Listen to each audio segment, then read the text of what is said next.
bienvenue sur la chaîne YouTube de notre école alternative. Dans cette première vidéo, je vais vous présenter le fonctionnement des écoles privées hors contrat de façon globale. Pour commencer, on va se rappeler la définition d'une école privée. Une école privée, c'est tout simplement une école qui n'appartient pas à l'État. Et donc une école privée hors contrat, c'est une école qui n'appartient pas à l'État et qui a fait le choix de ne pas être en contrat avec l'éducation nationale. Les écoles privées hors contrat veillent tout de même à l'acquisition, pour chacun de ses élèves, du socle commun de connaissances, de compétences et de culture. Et ces écoles-là sont également inspectées au moins une fois dans l'année. Ces écoles ont le choix entre deux entités juridiques. Elles font choix d'être sous une forme associative ou sous une forme d'entreprise. En effet, les écoles privées hors contrat, du fait qu'elles ne passent pas de contrat avec l'éducation nationale, ne reçoivent pas de subventions. Elles doivent donc trouver les fonds d'elles-mêmes.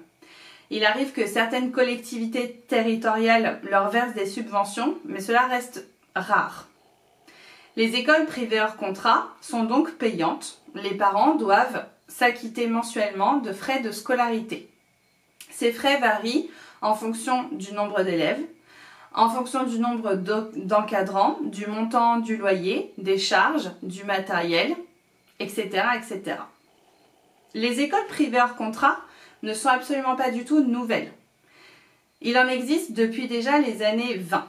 Écoles alternatives, démocratiques, Montessori, Freinet, etc.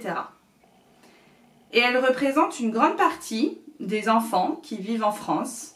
En 2017, 73 000 enfants étaient scolarisés dans des écoles privées hors contrat. Et il y en a partout dans le monde. Vous pouvez trouver des écoles hors contrat, privées, alternatives, en Afrique du Nord et du Sud, en Amérique du Nord et du Sud, en Europe, etc., etc. Les écoles privées hors contrat font ce choix de ne pas être en contrat avec l'éducation nationale afin de s'affranchir de certaines limites, de certaines contraintes, et afin d'explorer et d'utiliser, de mettre en pratique des pédagogies qu'elles ont choisies librement. Ces pédagogies, vous en avez sûrement déjà entendu parler. Il peut y avoir la pédagogie Montessori, Freinet, Waldorf et encore bien d'autres, bien évidemment. Il peut y avoir aussi des modèles comme le modèle démocratique.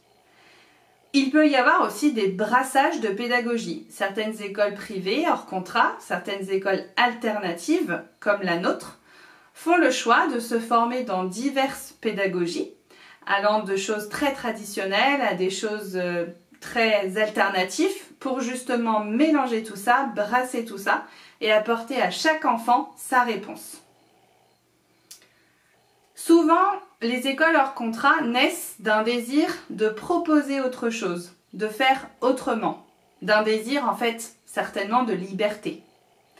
Les écoles privées hors contrat, les écoles alternatives, sont très inventives.